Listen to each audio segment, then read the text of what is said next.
Il est important de réaliser que, au moment où il fut créé, Adam, tout en étant sans péché et innocent, n'était pas parfait comme Dieu voulait qu'il fût. Il fallait que quelque chose soit ajouté pour qu'il arrive à tout ce que Dieu voulait dans sa nature et sa destinée.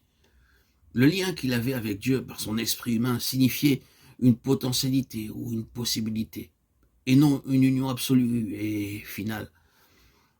C'est pourquoi il devait obéir à Dieu dans une ligne d'ordre et de commandement, plutôt dans la position d'un serviteur que celle d'un fils.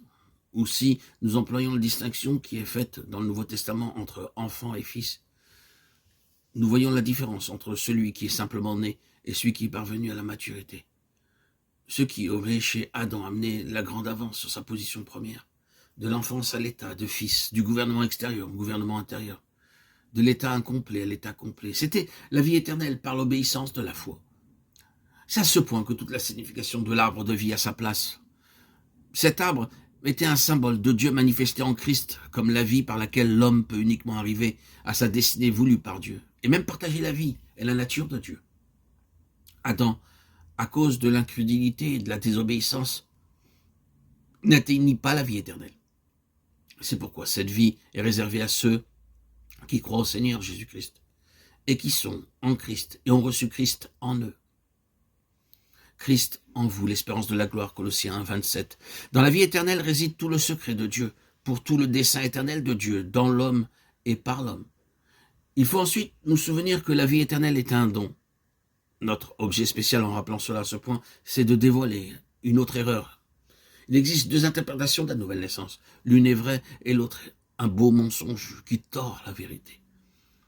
Cette dernière interprétation prétend que la vie spirituelle est une sorte de renaissance, un rafraîchissement intérieur produit par l'effet des forces mystiques qui planent autour de l'âme. L'attirant de sa torpeur comme le soleil printanier réveille la semence endormie, poussant à l'activité des forces déjà existantes, mais immobiles. Ce serait comme un réveil de ce que nous possédons déjà pour l'élever sur un plan plus haut, ou une marée qui envahit des sphères jusqu'ici ignorées et inertes, dont les forces et les fonctions entravées sont aussitôt libérées et entrent en contact à l'intérieur avec la conscience et à l'extérieur avec le service. L'autre interprétation, et bien sûr la vraie, reconnaît que la nouvelle naissance signifie une vie toute nouvelle et autre, qui doit être engendrée en nous, d'en haut, par un acte déterminé de fécondation divine, un don tout nouveau et direct, d'une vie qui n'avait jamais encore été dans la vie humaine et qui continue à être une vie entièrement autre,